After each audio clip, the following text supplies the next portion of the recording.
पहली भगवान की पटरानी है देवी रुक्मिणी, दूसरी रानी देवी जामवती जी। पहली जो रुक्मिणी जी हैं ये लक्ष्मी जी का अवतार है, जामवती जी पार्वती जी का अवतार है, और तीसरी एक रानी है जिनका नाम है सत्यभामा। क्या नाम है? सत्यभामा। सत्यभामा जी के पिताजी थे सत्राजित, इनके पास एक मणि थी, उसको चोरी करके यही जामवन जी ले गए थे। लेकिन उस सत्राजित ने सोचा मणि कृष्ण ने चुराई है, क्योंकि ये तो बचपन से ही ठहरा चोर, हमारी मणि चुरा ली, भगवान पे कलंक लगाया। पर भगवान तो ढूंढ ढाड़ के जामवत जी से वो मणि ले आए, सत्राजित को वापस लौटा दी। अब उसको लगा कि अरे ये तो गलती हो गई, भगवान पे कलंक लगा दिया और वो भी झूठा इल्जाम लगा दिया, तो अब इसको ठीक करना पड़ेगा। कैसे ठीक करें? तो उनकी बेटी जो है सत्यभामा, वो बचपन से ही भगवान को चाहती थी, लेकिन पहले तो उन्होंने जबरन ब्याह कर दिया तय किसी और के साथ। लेकिन जब अपना कलंक दूर करना था, भगवान को प्रसन्न करना था, तब इन्होंने अपनी बेटी का विवाह कृष्ण से करा दिया। तो तीसरी रानी हो गई सत्यभामा जी। यहां तक याद है ना? तो जो यमुना जी हैं उनका एक नाम, दूसरा जो एक नाम है वो कालिंदी भी है, कालिंदी यमुना। तो यमुना जी कालिंदी मैया जो है वो भगवान की चतुर्थ चौथे नंबर की पटरानी है। इनके साथ भगवान ने विवाह किया। तो चौथी पटरानी है, बोलिए, कालिंदी मैया। फोन चल रहे हैं, लिखा जा रहा है, कोई बात नहीं, लिख लो, लिख लो पर बोलना नहीं। पांचवी पटरानी, पांचवी पटरानी का वर्णन सुखदेव जी करते हैं।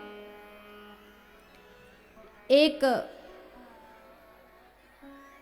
उन्वेंद्र नाम के राजा थे, जिनकी बेटी हैं देवी मित्रविंदा।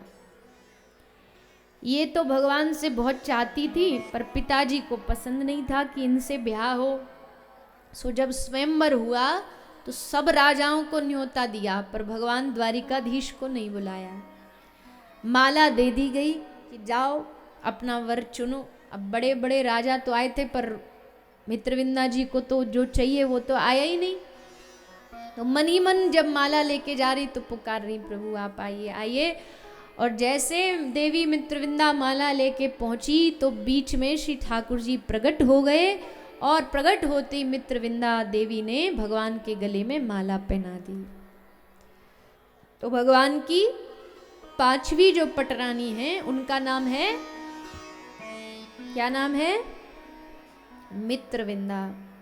छठवीं भगवान की रानी, ये सब भागवत में तो खूब लंबे लंबे इनके प्रसंग हैं, पर हम बस ऐसे ही प्रणाम कर रहे हैं और नाम ले रहे हैं। कैसे ब्याह हुआ, किन क्या भगवान ने परीक्षा दी, सब लिखा भागवत जी में।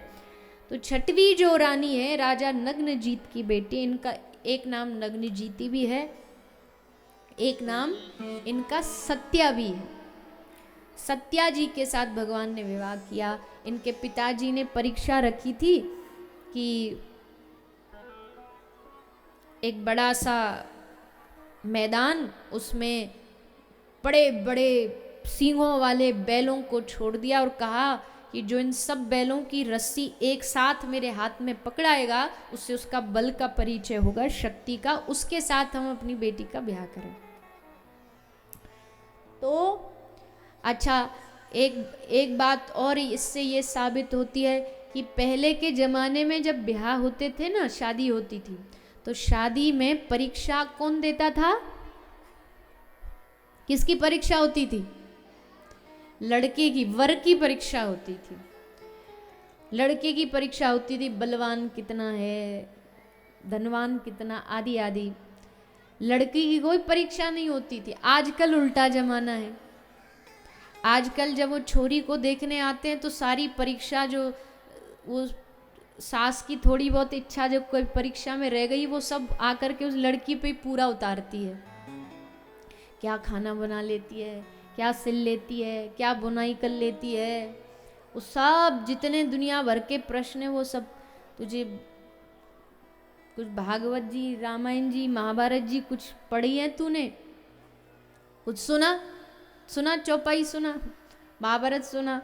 बहू बोली कि माँ जी यहाँ तो चौपाई सुन लो, महाभारत तो आपके घर ही आके करूंगी, यहाँ तो बस चौपाई से काम चला लो।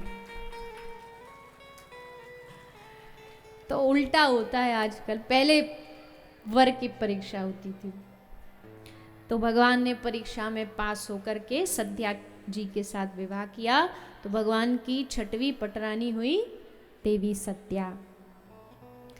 7वीं भगवान की पटरानी है जिनका नाम है देवी भद्रा। भद्रा भी, ये जितनी भी भगवान की रानियां हैं ना, इन सबको भगवान से कैसे प्रेम हुआ, इन्होंने देखा नहीं भगवान को, बस इनके बारे में सुना करती थी, कृष्ण ने ऐसा किया वैसा किया, और बस प्रेम हो गया सुन के भगवान के गुणों को। तो भद्रा भी भगवान से प्रेम करती थी, भगवान से निवेदन किया, भगवान ने इनको स्वीकार किया। तो भगवान की 7वीं जो पटरानी है वो देवी भद्रा हैं, और 8वीं अंतिम जो अष्ट पटरानियों में जो अंतिम रानी है उनका नाम है देवी लक्ष्मणा।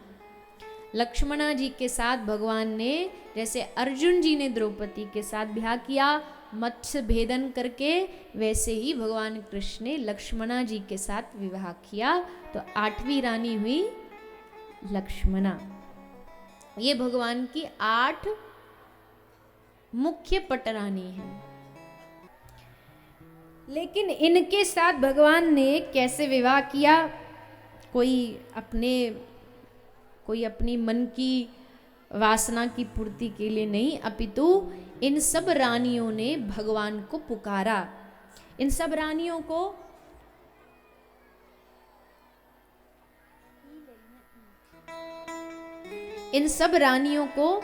एक भौमासुर नाम के दैत्य ने बंदी बना रखा था, और सोचा इन सबके साथ विवाह करूंगा।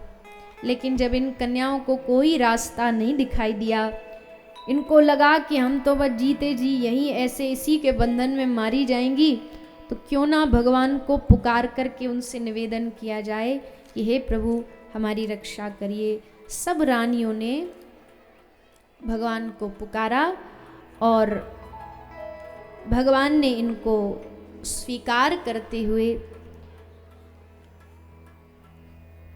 इन पर कृपा की है। और याद रखिए, जीवन में कोई परिस्थिति हो, जो एक बार भगवान को अपना जीवन समर्पित कर दे और भगवान से निवेदन करे कि हे प्रभु आप हमें स्वीकार कर लीजिए, हमें बचा लीजिए, तो भगवान जरूर आते हैं, उसे स्वीकार करते हैं। तो